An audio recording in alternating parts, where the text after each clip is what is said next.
There's no worse feeling than getting to a destination and realizing you're not prepared. Join us and consider this program and find out the 7 signs that your retirement is off track, and more importantly, what to do about it. Welcome back to Consider This Program. I'm your host, Grant Soliven. And I'm Aaron Rheaume. Aaron, we're having a great time talking about retirement, and we're going to be a little negative Nelly for a second. It's okay. On our last segment or show we talked about the 7 signs that your retirement's on track. Unfortunately, now we're going to cover the 7 signs that you're off track. It is often the number one question we get when we meet new families, or our families we work with are getting near retirement, and they go, just want to double check, gentlemen, ladies, am I on track? And so we want to give you 7 signs that you can use that will help gauge. And again, this is just a paper litmus test, guys. This is not an end-all, be-all for your overall plan, but these are 7 signs that you can use to test if you're on track for retirement. And so, Aaron, let's dive right in. The first one, and some individuals are going to roll their eyes or even get frustrated with this, but it is such a reality. It is the truth. One sign that you're off track, or maybe not on as track as you would like to be, is you do not have your standard of living figured out, or there's no budget in place. Yeah. And so, Aaron, you did a wonderful job in the last show talking about understanding your standard of living. So can you reiterate some of that for this number one? Yes, absolutely. Standard of living is the total accumulation of your fixed and social expenses. So things that you can't get away from, like the internet bill, the cable bill, those tend to increase over time. And so you have to build a cost of living adjustment into it.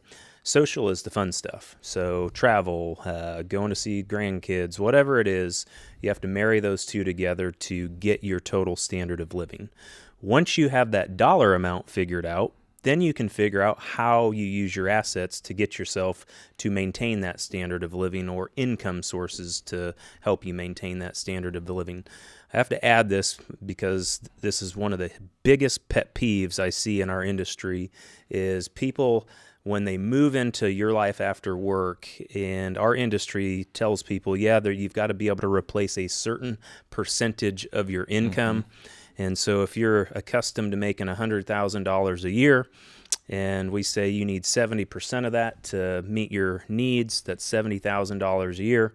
However, Grant, if your standard of living is only $4,000 based on your fixed and social expenses, we only need to replace $48,000, not $70,000. Mm-hmm. And so I just want to set that straight. It is a full replacement of your lifestyle, not income. 100%. I'm so glad you put that in the universe, Aaron, because it is a pet peeve, because it honestly removes a lot of stress from families, because their whole life they've been looking at that little retirement calculator or car or whatever it is on the Fidelity website or retirement plan website, and it's like, this is much income you need, et cetera, et cetera.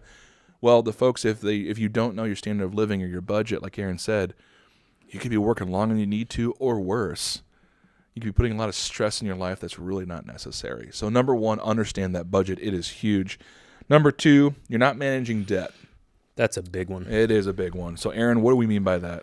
A lot of times people will get increases in income, and so they increase their lifestyle to match their income. And over that period of their life, instead of paying down debt, they're adding debt to their balance sheet, buying more expensive car, buying a house that's got a larger mortgage. And so if you're not reducing debt moving towards your life after work, and you see yourself either adding to it or keeping it level, and you have an income that is able to service that, your income when you move into retirement may not be able to service that, because you could go into something a little with a reduction in income, fixed income, and so you have to make sure you're paying down debt when you're moving into your life after work. If you're not, you are off track. Right. And here's another little one, folks. Not just big major debt like Aaron illustrated, which can really levy the plan in a bad way, but it's adding those little debts to the situation. And here's what I mean by that. These are larger and more expensive cable packages. And now cable is probably a word we don't use anymore, but adding more streaming services that you don't necessarily need to the budget. Those our industry, the world has gotten a lot more crafty with adding monthly expensed items to our balance sheets, to our budgets. And so as you're getting closer to retirement, the more you add, right, the more that the expenses, the more things we add that are coming out on a monthly basis are harder and harder to get rid of as we enter retirement. As we're in retirement. And so you want to start kind of decreasing some of those things you don't need as you're getting near retirement. So big items, little items, when you're increasing lifestyle, we always make sure to tell families, pay yourself first. Your future self will thank you so much. Mm-hmm. The third item, Aaron, your investment allocation doesn't match your overall goals. And we see this a lot, and it really kind of comes down to people understanding the distribution part of retirement planning as they're transitioning from preservation to distribution. So can you talk a little bit about why it's so dangerous and how they can fix it? Yeah, a lot of times people are playing catch up from an allocation standpoint, and maybe they haven't saved enough through accumulation and preservation, and so they've got a portfolio that's more aggressive in nature and could subject their overall portfolio to more risk than what they're willing to accept. Sometimes people have the opposite. They remember the early 2000s and the 2007 through 9, and they haven't added money into the market, and so they're behind the curve where inflation now is eating those dollars away. And so you've got to find the right mix and balance for your goals. It is, you said it in another segment, you can't chase the headlines, because the headlines are going to keep you from making decisions, and so you have to kind of push those off to the side and figure out what is going to be best for you and your unique situation. 100%, Aaron. And don't forget process.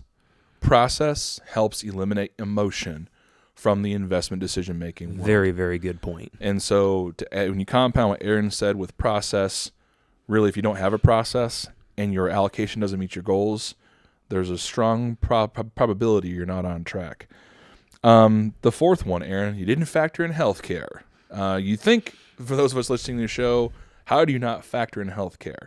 Believe it or not, folks, sometimes people get so excited about retiring, they forget how they're going to cover the healthcare in that gap between their retirement age and Medicare. And they think, well, I've got COBRA, I'll take care of me. Evaluate your costs, folks. COBRA is expensive. Also, if there is a gap, make sure you know what's available to you. There is the healthcare exchange, right? It's been adapting. It's been evolving as time has gone on. It's become better for some families, not necessarily for others. But also, Aaron, there's other places they can go. What are some of those other places outside of the federal exchange? Some people have used, and myself included, have used like a Christian care ministry, MediShare, to where it's not actual traditional insurance, but it's an alternative. And so there's many options out there. As you mentioned, you have to consider that gap between the time of retirement and what you're going to do when Medicare kicks in at 65. 100%. And there's also the private market. So there's a lot of opportunity and options out there. Just don't fall for the paperwork that your employer's forced to send you related to COBRA. Plan ahead. Do some prep on that. Healthcare is a significant cost, and we don't want it eroding your wealth too soon. The next one, 5, is you're doing tax preparation only. In another show and segment, Aaron went through in great detail why this is a danger. Remember, there's two things, tax planning and tax reporting. Reporting is you send the information to your tax software or tax preparer, and you don't touch it again or use it. Tax planning is what we focus on as a firm, a company, and we really hope you're paying attention to tax planning. I suggest you go back to our other segment, the 7 things that you can track that make sure you're on track for retirement. And Aaron did a great job of reviewing some of that. Our next topic is there's an old or no estate plan. Aaron, we see this so often, unfortunately. What do we mean by this, and why is it such a problem? Things change, and we've seen trusts that have well-intentioned 20 years old. Right. Things have changed in 20 years. Maybe a beneficiary has passed away. Tax laws have changed. Distributions on how things come out of trusts have changed. There's been added language to have a trust protector and decanting, and there's so many things that need to be updated and evaluated with your estate plan, making sure your trustees are still who you want them, or your successor trustees are who you still want them to be, making sure your beneficiaries are still the way you want them to be, making sure if you're doing any charitable gifting that you're using the right tools from your estate plan. Some people will gift out of their appreciated assets or an asset to a charity when it could potentially be an IRA, because the charity doesn't pay tax. And so there's so many things to evaluate. And if you're not reviewing or updating your estate plan, you're going to subject yourself to potentially, or your loved ones, to future taxation that they really may or may not need. And that's huge, Aaron, because you don't want to leave your spouse at the end of the day mourning your loss and then getting a massive tax bill. And then you compound the pain of that by not leaving them a good plan to follow in the interim.